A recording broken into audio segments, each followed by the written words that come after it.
Tagore school बावड़ी की online class में आप सभी का फिर से स्वागत है। सभी स्टूडेंट्स को गुड मॉर्निंग। आज हमारी नेक्स्ट क्लास है उसमें सिंचाई के बारे में अध्ययन करेंगे कि सिंचाई के कौन कौन से स्रोत है, पारंपरिक स्रोत क्या है और आधुनिक स्रोत क्या है। ठीक है ना। इसमें कल हमने थोड़ा बहुत सिंचाई के बारे में अध्ययन कर लिया था कि जल की बहुत ही आवश्यकता होती है, जल के बिना हम जीवन की कल्पना भी नहीं कर सकते। पेड़ पौधे मृदा से जल का क्या करते हैं, अवशोषण करते हैं। और जल के साथ साथ विभिन्न खनिजों तत्व होते हैं या पेड़ पौधों की वृद्धि के लिए आवश्यक जो पोषक तत्व होते हैं उनको भी मृदा से जल के साथ अवशोषित कर लिया जाता है। ठीक है ना। फिर देखो, जैसे हम बात करें, आज हम पढ़ेंगे कि निश्चित अंतराल पर खेत में जल देना क्या कहलाता है, सिंचाई कहलाता है। निश्चित अंतराल पर खेत में जल देना सिंचाई कहलाता है। अब देखो, जैसे हम बात करें कि सिंचाई का समय व बारंबारता फसलों, मिट्टी व ऋतु में क्या होता है, भिन्न भिन्न होता है। अलग अलग जो फसल होती है उसमें सिंचाई अलग अलग प्रकार से की जाती है। ऐसे मिट्टी के अनुसार भी सिंचाई अलग अलग प्रकार से की जाती है। ठीक है ना। जिस मिट्टी की हम बात करें, एक तो चिकनी मिट्टी है, तो चिकनी मिट्टी में पानी की आवश्यकता क्या रहती है, कम होती है। एक जैसे टीले वाली मिट्टी एकदम, ठीक है ना, तो उसमें पानी की आवश्यकता क्या होती है, ज्यादा होती है। साथ ही ऋतु की यदि हम बात करें कि जैसे ग्रीष्म ऋतु होती है उसमें वाष्पीकरण की प्रक्रिया ज्यादा हो जाती है, यानी मिट्टी से वाष्प, मिट्टी है उससे जल वाष्प के रूप में बाहर ज्यादा निकल जाता है, निष्कासित हो जाता है। इसी प्रकार से पेड़ पौधों में भी वाष्पीकरण की जो प्रक्रिया होती है वो अधिक पाई जाती है, इसलिए जल की कमी हो जाती है। इसलिए गर्मियों में पानी की आवश्यकता अधिक होती है। दूसरे शब्दों में कह सकते हैं सिंचाई की आवश्यकता अधिक होती है। इसी प्रकार से यदि हम बात करें कि यदि सर्दियों का मौसम हो तो सर्दियों में सिंचाई की आवश्यकता क्या होती है, कम होती है, क्योंकि वहां सूर्य का टेम्परेचर कम रहता है, तो इसलिए वाष्पीकरण की प्रक्रिया क्या होती है, धीमी गति से होती है। या फिर जैसे वर्षा ऋतु में हम बात करें जहां आर्द्रता रहती है वातावरण में, उस स्थिति में भी सिंचाई की आवश्यकता क्या होती है, कम होती है, क्योंकि उस स्थिति में भी क्या होता है कि वातावरण में नमी बनी हुई होती है। तो आज हम लिखेंगे उसके बाद में कि निश्चित अंतराल पर खेत में जल देना क्या कहलाता है, सिंचाई कहलाता है। लाइन चेंज करके हम लिखेंगे कि निश्चित अंतराल, निश्चित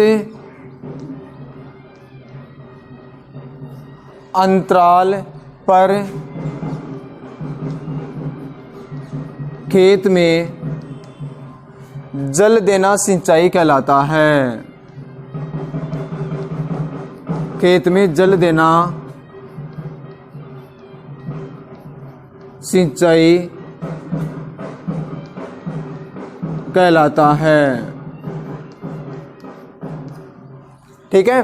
उसके बाद में देखो, जैसे हम बात करें कि सिंचाई का समय व बारंबारता फसलों, मिट्टी व ऋतु में भिन्न भिन्न होती है, तो हम लिखेंगे सिंचाई का समय, उसके बाद में लिखेंगे सिंचाई का समय, ठीक है, वह बारंबारता, वह बारंबारता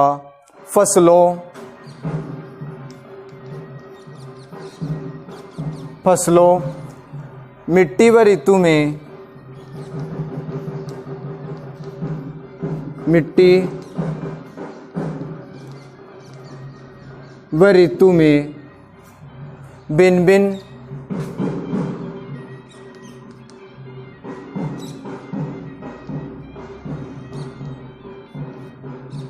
भिन्न होता है।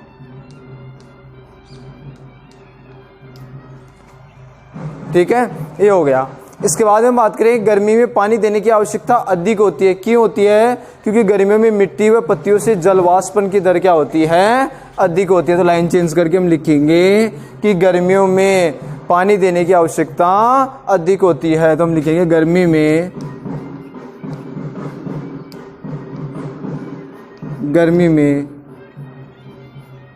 पानी देने की आवश्यकता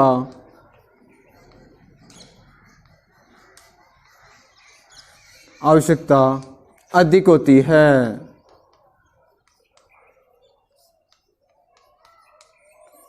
आवश्यकता अधिक होती है। क्यों होती है, क्योंकि क्या होता है, गर्मी में वाष्पन की प्रक्रिया क्या हो जाती है, अधिक हो जाता है। क्योंकि गर्मियों में गर्मियों में मिट्टी व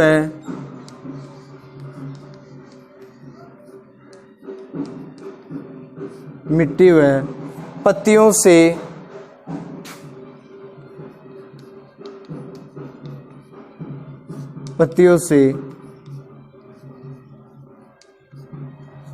जल वाष्पन की दर अधिक होती है।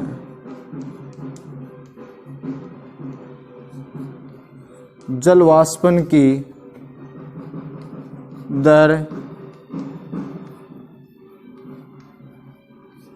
अधिक होती है।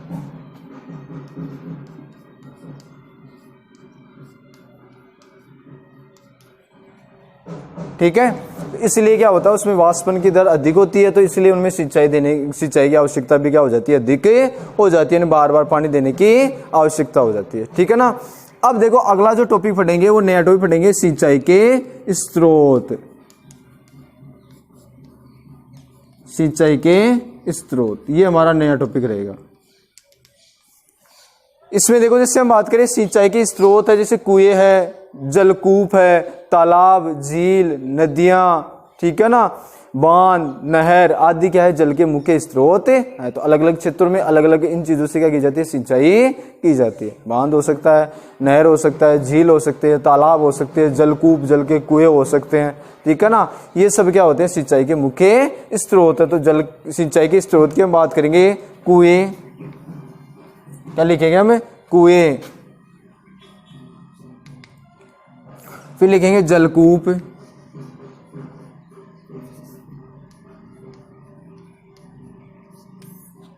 जलकूप, तालाब या झील, तालाब या झील,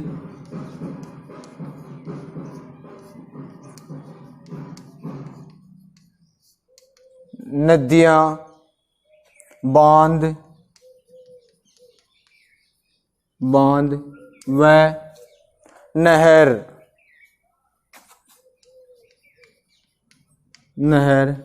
आदि जल के स्रोत है। आदि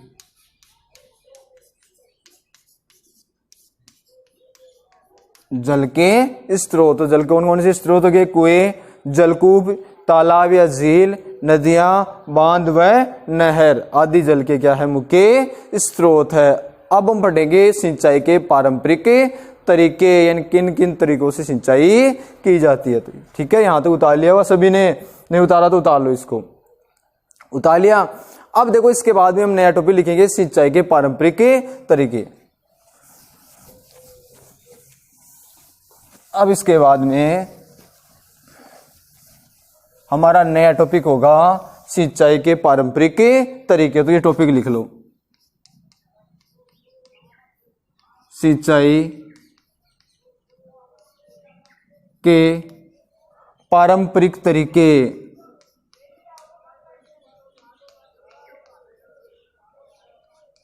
पारंपरिक तरीके, इसके बारे में हम स्टडी करेंगे।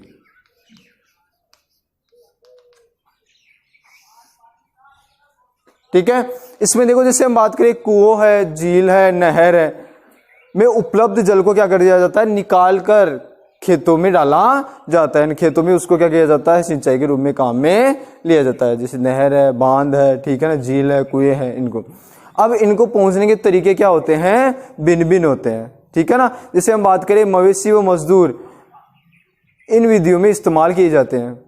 मवेशी जो मजदूर होते हैं वो मुख्यतः इसमें विधियों में क्या किया जाता है, इस्तेमाल किए जाते हैं। ये सस्ते तो होते हैं, लेकिन इसके साथ साथ इसमें समय क्या होता है, ज्यादा लगता है, यानी कम दक्ष भी होता है, यानी ये कार्य क्या होता है, शीघ्रता से नहीं होता है।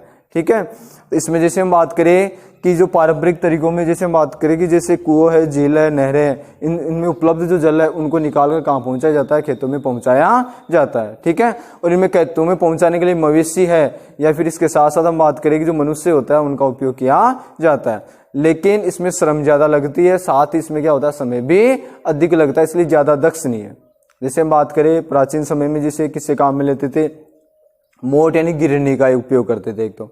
ठीक है ना, मोट या गिरनी है, इसके अतिरिक्त चेन पंप सिस्टम है, डेकली है, रहट है, ठीक है ना। आदि ये क्या है, पारंपरिक विधियां हैं जो प्राचीन समय में काम में ली जाती थी, ठीक है ना। अब ये धीरे धीरे क्या हो गई है, ये विधियां काम में नहीं ली जाती है। आजकल तो छिड़काव तंत्र यानी फवारा सिस्टम है वो काम में लिया जाता है। ये ड्रिप तंत्र जो है, बूंद बूंद सिंचाई, ये विधि काम में ली जाती है। तो हम लिखेंगे उसके बाद में सिंचाई के पारंपरिक तरीके, उसमें हम लिखेंगे कि कुआं, जिलों व नहरों में उपलब्ध जल को निकाल कर खेतों तक पहुंचाने के तरीके भिन्न भिन्न क्षेत्रों में भिन्न भिन्न होते हैं। जैसे मवेशी या मजदूर इन विधियों में इस्तेमाल किए जाते हैं, अतः ये सस्ते हैं, ठीक है ना, परंतु दक्ष नहीं है। तो इसमें हम लिखेंगे कुओं, जिलों है। इसके बाद में आगे लिखना है, क्या लिखोगे, कुओं, ठीक है ना, जिलों है,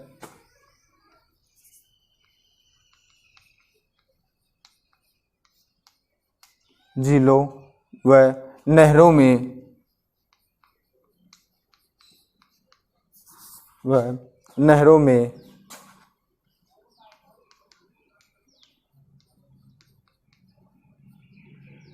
उपलब्ध जल को निकालकर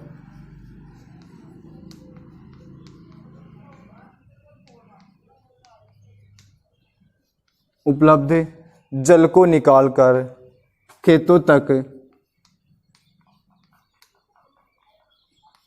तक पहुंचाने के तरीके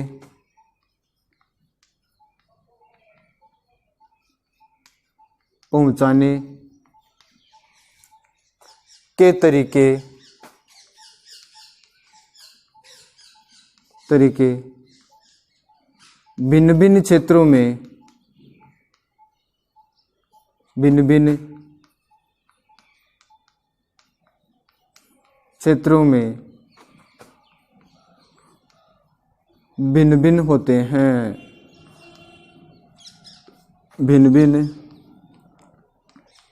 होते हैं,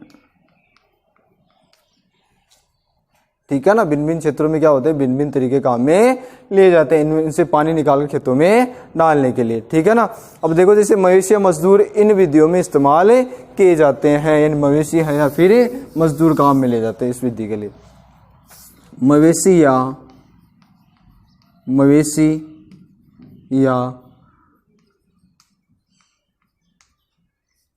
मजदूर इन विधियों में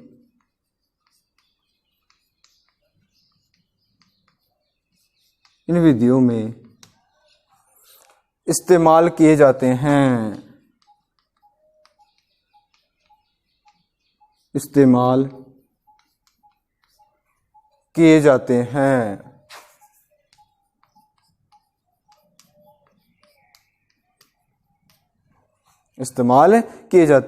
ये सस्ते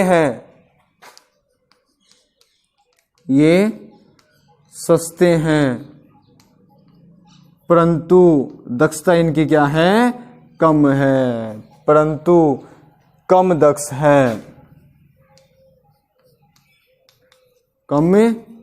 ये निपुण नहीं है, ठीक है ना। अब देखो जैसे हम बात करें इनमें कौन कौन से हो सकते हैं। एक नंबर लिखेंगे, इसमें जैसे लगातार नाम लिखने हैं, जैसे एक नंबर हम क्या लिखेंगे, मोट या गिरनी, ठीक है ना।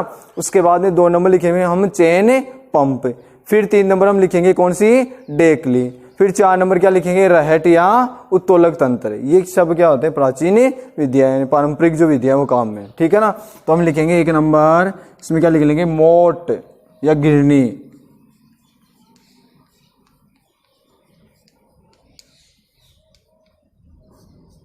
ठीक है।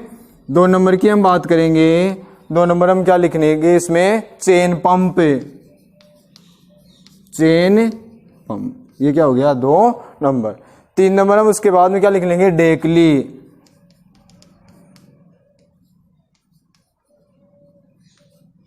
3 नंबर बाद में क्या लिख लेंगे, डेकली, और 4 नंबर क्या लिख लेंगे, रहट, ऐसे बोलते हैं उत्तोलक तंत्र, रहट या उत्तोलक तंत्र, ये क्या लिख लेंगे, 4 नंबर लिख लेंगे, ठीक है ना। ये क्या है, प्राचीन विद्या है।